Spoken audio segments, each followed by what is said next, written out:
नमस्कार सांग माने तो जमती कि सुनार बर्थडे सरीगला आउ सबु बंधु बांधव पलि गले केवल मोर दी भौणी रही आने हूँ पलि जी खाई पी सारिकी दीपर को तो आमर आज गुरुवार पड़ा बोलिकी आमर आज निरामिष तरकारी होता जदि भल बारटे पड़ था कि आमिष आमिष करके खाईते तो से बहुत मन दुख करते तो मुझे कौन करी से खाई पी सारापर ये रेडी है घर को जावाई घरटा बहुत दूर बोली से बेणुसु बाहर गले पहुँचते पहुँचते संध्या हो से बेणुसु बाहर पड़ते आम सुना तार कौच तुम दी जन जाओनी रही जाओ कि कौन करवा बहुत दिन है माउसी मैंने आसिक रहीगले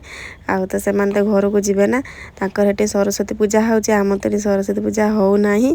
तो से पलि जाऊँगी तो जिते बंधु बांधव आसिले भी कौन सबुदिन तुम घर रही ना से आम जो एकुटिया को से एकुटिया बापा भी पलि जी कहीं रही आम जे दी जन को से दी जन होकर रही पुणी आम घर फाँका फाँका होगला पुणी आर वर्ष को जाकि देखा समस्ते तो वीडियो भल लगी लाइक करदे और सब्सक्राइब करदे